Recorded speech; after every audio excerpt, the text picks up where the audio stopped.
watched people destroy their retirement savings for 70 years, and the methods never change.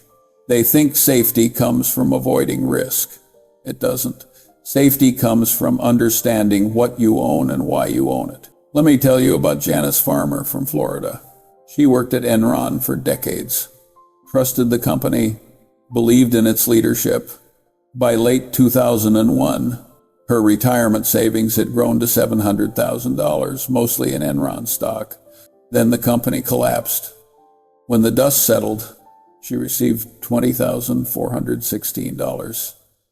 That's all that remained of her $700,000 retirement.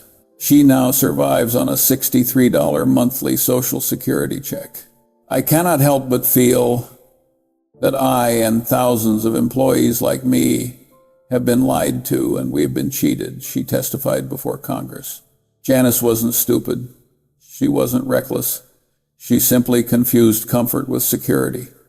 She wanted something that felt safe, not something that actually was safe. There's a difference. And that difference destroyed 15,000 Enron employees' retirements overnight. A certificate of deposit feels safe because the number doesn't move. But if it's paying 3% while inflation runs at 5%, you're getting poorer in slow motion. That's not safety. That's suicide with a smile. Let me be absolutely clear about something. There's no such thing as a perfectly safe investment. Anyone who tells you otherwise is either ignorant or selling something. What exists are intelligent trade-offs. You can trade growth for stability. You can trade liquidity for yield. You can trade complexity for simplicity. But you cannot have maximum safety, maximum returns, and maximum liquidity all at once. The universe doesn't allow it. When people ask me about safe investments for retirement, they're usually asking the wrong question. They want me to name products. But products don't make you safe. Thinking makes you safe. The biggest risk in retirement isn't the market. It's you, your emotions, your impatience, your need to feel clever. Those kill more portfolios than any recession ever could. Now, if you can control yourself, if you can sit still when everyone else is running, if you can think clearly when fear is screaming, then these three investments will serve you well. Not because they're magic, but because they're designed for survival. The first investment every rational retiree should own is something so boring that most people can't stand it. They want excitement. They want growth. They want to feel like they're doing something clever. What they actually need is the financial equivalent of a utility company. Steady, predictable, relentlessly dull. I'm talking about dividend-paying stocks from companies that have survived every crisis you've lived through and a few you haven't.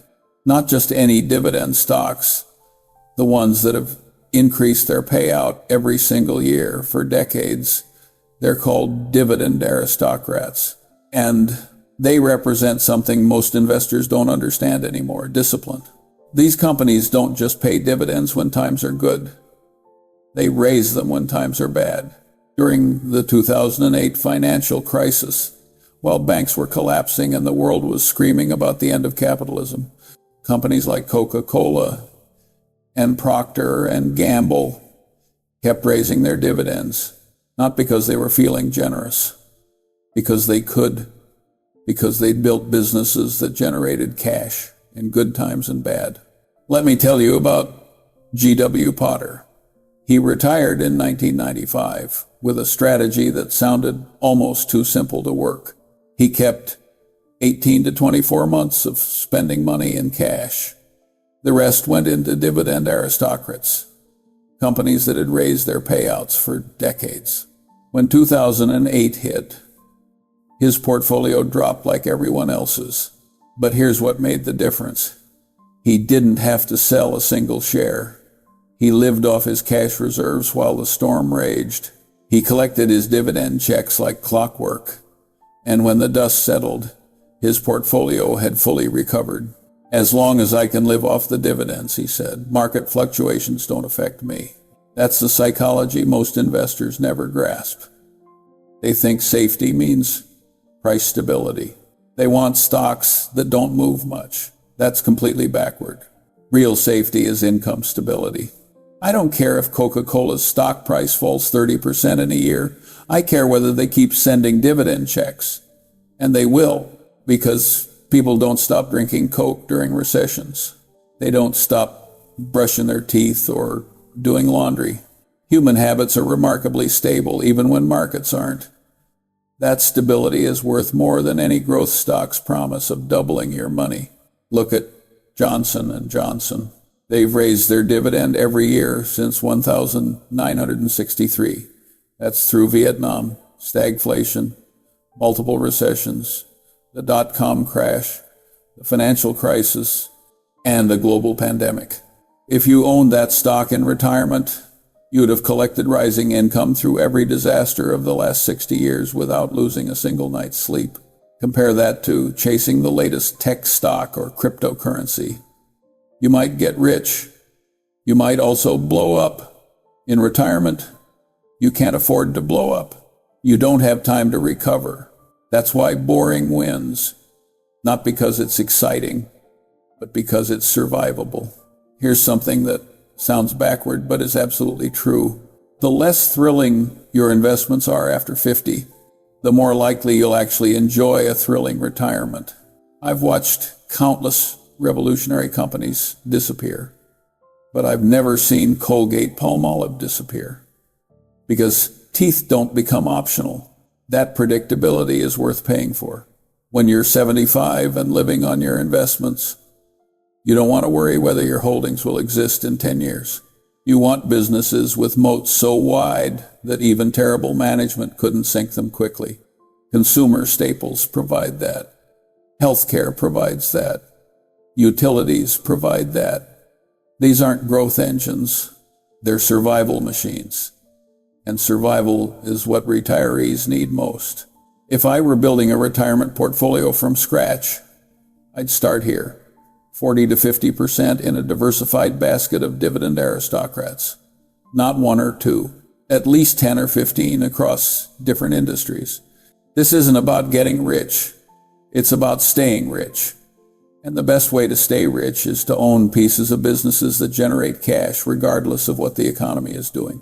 The second investment retirees need is even simpler than the first, which is why almost nobody does it correctly.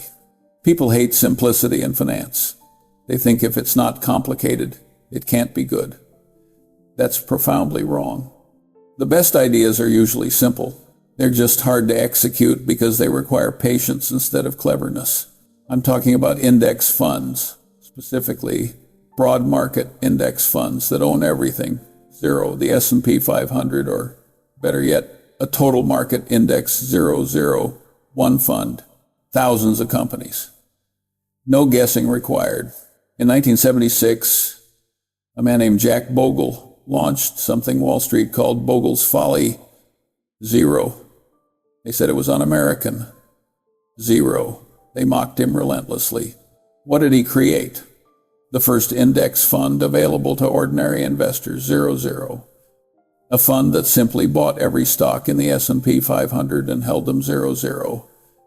No expensive managers trying to beat the market. No fancy trading, 00. Just ownership of American business.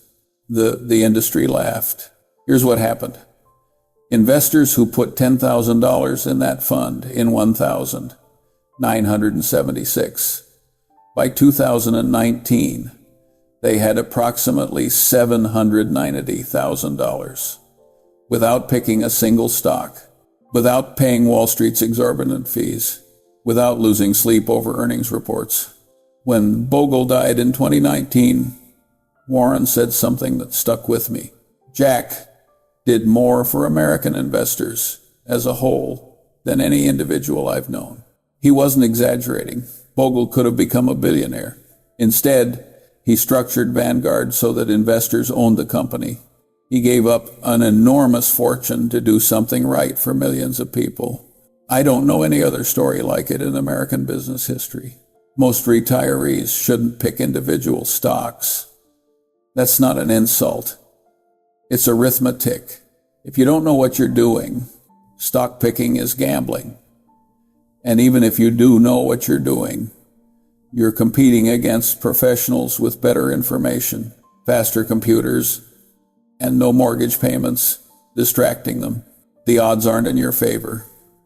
But here's what you can do. Own all of them. When you buy an index fund, you're not betting on one company's genius or one sector's momentum. You're betting that human beings will keep waking up and trying to make money. That's a bet I'll take every time. It's worked for centuries, and it'll work for the next century too. From 1928 to now, the S&P 500 has returned about 10% annually. Not every year. Some years it falls 30 or 40%. But over decades it compounds relentlessly. And compounding is the closest thing to magic in finance. It doesn't feel magical while it's happening. It feels boring. But boring is what works. Warren and I have said this for years. The average investor would be far better off buying a low-cost index fund and doing absolutely nothing. No trading. No market timing. No listening to forecasts. Just buy and forget. The problem is people can't stand doing nothing. They need to feel productive. So they trade, they switch funds, they chase performance, and every time they do, they destroy their returns. The data is brutal. The average investor underperforms the market by several percentage points per year, not because they pick bad stocks, but because they can't sit still. They buy high when they're excited. They sell low when they're scared. Index funds solve this by making activity pointless. There's nothing to do. The fund rebalances automatically. You just sit there and let capitalism work. There's another benefit that's often overlooked. Index funds prevent you from making emotional decisions based on news. When you own individual stocks, every earnings report feels personal. Every analyst downgrade feels like an attack. With an index fund, none of that matters. You don't own any single company enough to care about its quarterly results. You just own the aggregate. And the aggregate always goes up over time, because that's how capitalism works. Bad companies die. Good companies thrive. The index automatically adjusts. If I were allocating a retiree's portfolio, I'd put 30 to 40% in a total market index fund. Low cost is critical. You want expense ratios under 0.1%. Every extra percent you pay in fees is a percent you don't get to compound. Over 30 years, fees can cost you a third of your wealth. That's not a rounding error. That's theft. The third investment retirees need is the one most people resist because it doesn't look like an investment at all. It pays no dividends. It produces no growth. It just sits there doing nothing while inflation quietly erodes its value. I'm talking about cash. Not cash under your mattress. Not cash in a checking account earning zero. Cash equivalents. Short-term treasury bills. Money market funds backed by government debt. The kind of assets you can turn into spending money in 24 hours without losing sleep. People hate holding cash in retirement. They think it's lazy. They calculate opportunity costs like it's a moral failure. They see stocks climbing and feel stupid for not being fully invested. That's exactly backward. Cash isn't dead weight. It's strategic positioning. It's your defense against being forced to do something stupid at the worst possible moment. Let me tell you what cash made possible in 2008. While everyone else was panicking, Warren had built a cash reserve of $44 billion at Berkshire. When Lehman Brothers collapsed and the world was ending, he wasn't running for the exits. He was shopping. He pumped $5 billion into Goldman Sachs when everyone thought investment banks were finished.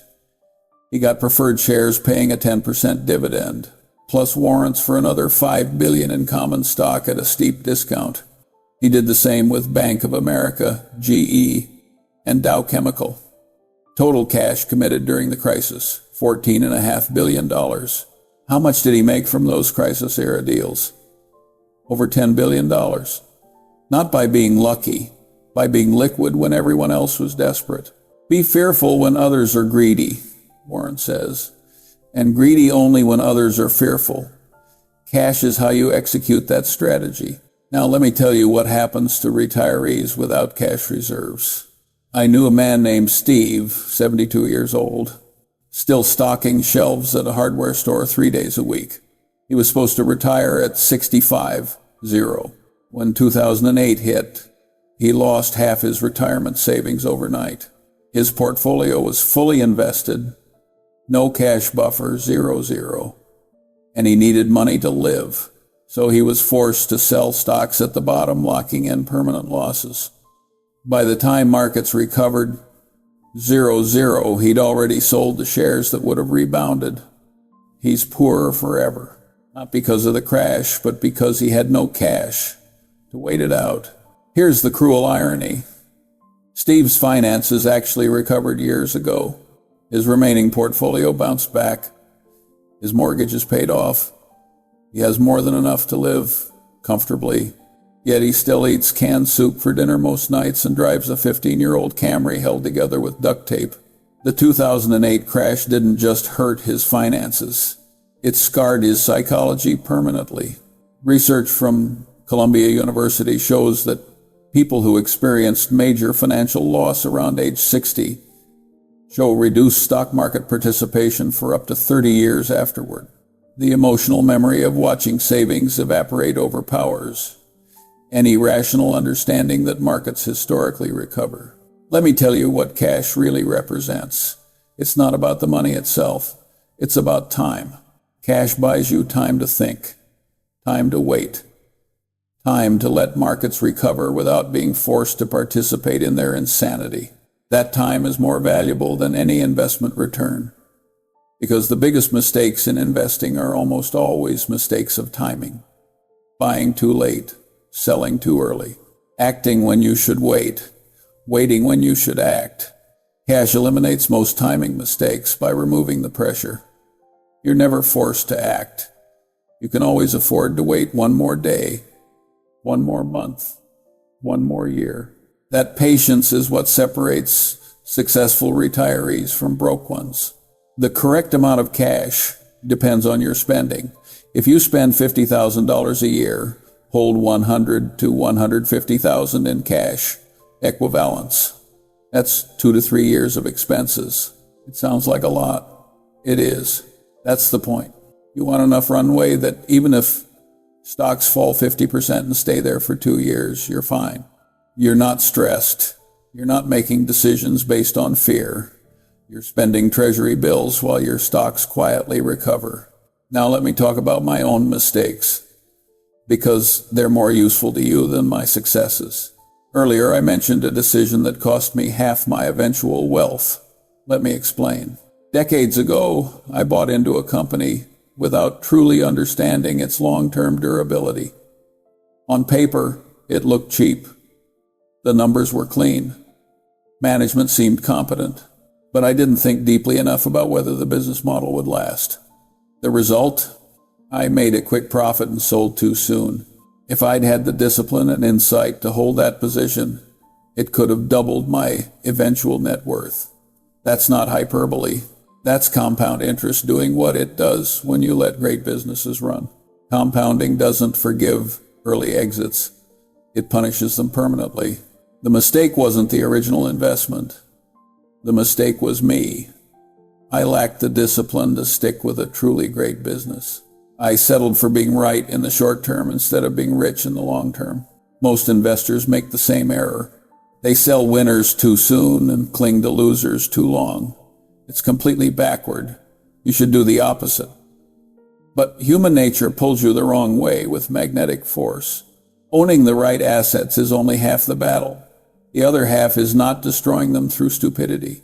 And stupidity in retirement usually looks like one of 5 things. First, impatience. You'll watch stocks go up and feel like you're missing out. You'll get bored holding cash. You'll think your dividend stocks are too slow. That impatience will tempt you to chase something faster. Don't.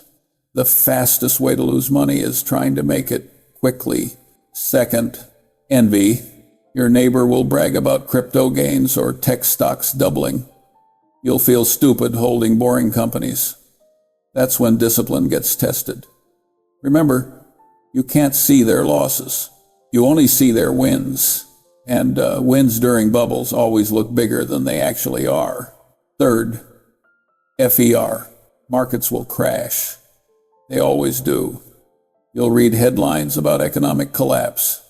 You'll feel tempted to sell everything and hide. That's exactly when you need to do nothing. Fear makes people sell assets at the worst prices. Don't be one of them. Fourth, complexity. You'll hear about sophisticated strategies, hedging, derivatives, alternative investments, private equity. They'll sound smart. They're not. Complexity hides risk. It doesn't eliminate it. Stick to what you understand. If you can't explain it simply, you don't understand it well enough to own it. Fifth, arrogance. You'll have a good year and think you've mastered investing. You'll start taking bigger risks because you feel invincible. That's when you're most vulnerable. Markets punish arrogance faster than ignorance. Stay humble. The goal isn't to feel smart. It's to stay solvent. If you avoid those 5 mistakes, you'll outperform most investors without doing anything heroic. You'll just be the person who didn't self-destruct. And in retirement, not self-destructing is the same as winning. Here's the structure I'd recommend. 40 to 50% in dividend aristocrats for income and stability. 30 to 40% in broad market index funds for long-term growth. 20 to 30% in cash equivalents for liquidity and sanity. That's it. 3 buckets. Simple, durable, boring. You rebalance once per year. You spend from cash first. When cash runs low, you sell from whichever bucket has grown the most. You never sell during crashes. You never chase yield. You never try to time the market. You just sit there like a rational adult and let compounding do its job. This won't make you rich overnight, but it will keep you rich for decades. And keeping wealth is harder than making it. Most people never learn that until it's too late. One more thing. The most important investment isn't in the portfolio at all. It's in your mind. If you stop learning, stop reading, stop thinking no asset allocation will save you, your judgment is your greatest asset. Keep it sharp. Read annual reports. Study history. Understand what you own and why. I kept reading into my 90s not because I needed more money, but because I needed to stay mentally alive. A sharp mind compounds just like capital. Maybe more so. In retirement, you're not just managing money.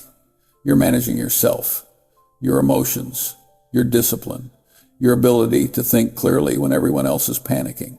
That's the real skill, not picking stocks, but staying sane. If you can do that, if you can structure your finances around endurance instead of excitement, you'll be fine. Not because you were brilliant, but because you were consistent. And consistency over decades beats brilliance every time. Warren and I didn't get rich by being smarter than everyone. We got rich by being less stupid for longer. That's the only edge you need. The 3 investments I've described are tools. They work if you use them correctly. They fail if you panic, chase yield, or confuse motion with progress. So the real question isn't what to own. It's whether you can sit still long enough to let it work. Most people can't. That's why most people fail. Don't be most people. Be boring. Be patient. Be rational. The world will reward that eventually. And when it does, you'll realize something most investors never do. Safety wasn't something you bought. It was something you became.